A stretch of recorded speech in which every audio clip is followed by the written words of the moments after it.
Naturopathy में जब आपने प्रॉपर तरीके से इसका इलाज कर दिया, एक तो ये बताएं कि दोबारा से बवासीर की प्रॉब्लम आपको क्यों हो जाती है, दूसरा ये कि जब आपने इलाज कर दिया तो फिर कौन सी एहतियात जो है वो हमें करनी चाहिए ताकि दोबारा मसला ना हो। देखिए, पहली बात तो ये है कि नेचुरोपैथी में जब कोई इलाज होता है ना तो वो मर्ज दोबारा वापस नहीं लौटता। ठीक है, एक अच्छा।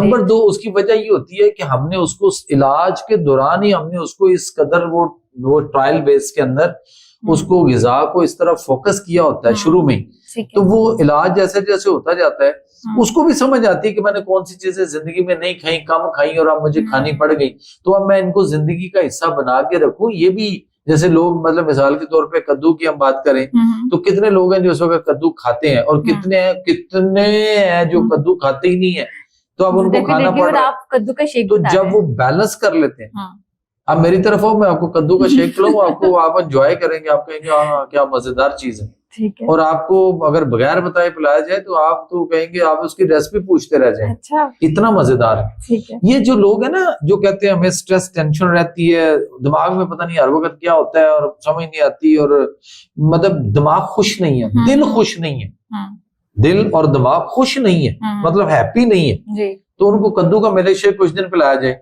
तो दिल और दिमाग दोनों गार्डन गार्डन हो जाते हैं। अच्छा, ठीक है, ठीक है। वैसे अभी मुझे ये भी बता दें कि जो अगर ये बवासीर आपको वापस आ रही है तो इसका क्या रीजन हो सकता है और कौन सी ऐसी। देखिए, वो पेशेंट जो है ना वो अपने साथ सिंसियर नहीं है। नेचुरोपैथी में तो डेफिनेटली ये चीज वो नहीं, वो मरीज अपने साथ सिंसियर नहीं है, वो इलाज भी कर रहा है और साथ साथ उसको पता ही नहीं परहेज क्या करना है, और जो अगर पता भी हो, मैं तो पेशेंट को पूरा चार्ट देता हूँ अपना, किसी भी बीमारी में चार्ट देता हूँ पूरा कि आपने ये खाना है, आप इसके अलावा कुछ नहीं खाना।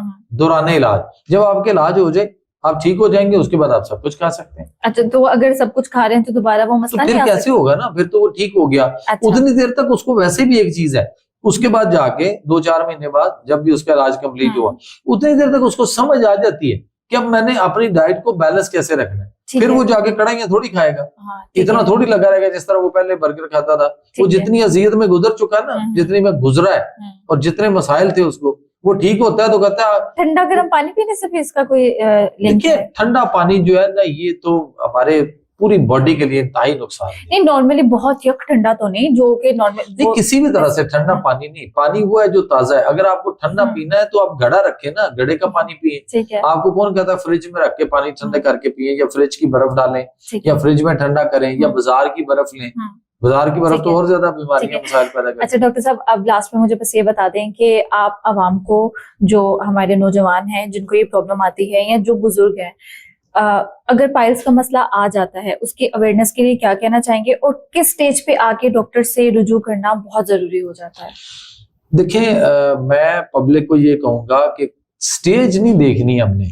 आप ये देखें कि कोई प्रॉब्लम आ रही है तो बिला झिझक जो है ना वो आप हमारे से रब्ता कर सकते हैं, मुझसे पूछ लें, फोन करके पूछ लें, इसमें क्या इशू है। लेकिन शर्माना नहीं। जब हम शर्माते हैं या चीज को छुपाते हैं या अपने माँ बाप से भी छुपाते हैं और उनको भी नहीं बता रहे होते, तो फिर मसाइल बिगड़ते हैं। और फिर उस वक्त पता चलता है जब वो बहुत ज्यादा हद तक बिगड़ चुके होते हैं, तो फिर माँ बाप जब किसी के पास लेके जाते हैं तो फिर समझ आती है वो ये तो मामला बड़ी देर का बिगड़ा हुआ है।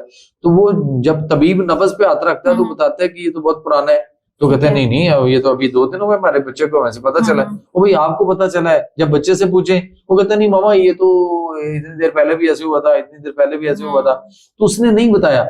हमारी जो है ना वो फ्रेंडशिप नहीं है, पेरेंट्स की और बच्चों की आपस में फ्रेंडशिप नहीं है। अच्छा, मसाइल है। और कुछ चीजें ऐसी हैं जो हमने उनको, मतलब वो एक थोड़ा फासला डिस्टेंस दिया हुआ है, उनके साथ गप लगाएं, उनको चीजों को बताएं, एजुकेट करें। मतलब माएं अपनी बेटियों को और बाप अपने बेटों को जब वो सन्ने बलूगत की हदों को छूने लगे तो उनको उसकी तरबियत करें वो। ठीक है। लेकिन हमारे यहाँ वो तरबियत या वो चीज शायद हम समझते हैं कि नहीं ये वो होगा, जैसे कहते हैं ना कि भाई शर्म वाली बात है और इस तरह से, तो नहीं, ऐसा नहीं है। वो आखिर पे एक जुमला दूंगा, वो पंजाबी च कहते हैं जिन्हें की शर्म ओदे पुट्टे करम। ठीक है, बहुत शुक्रिया आपके कीमती वक्त का डॉक्टर साहब, थैंक यू सो मच।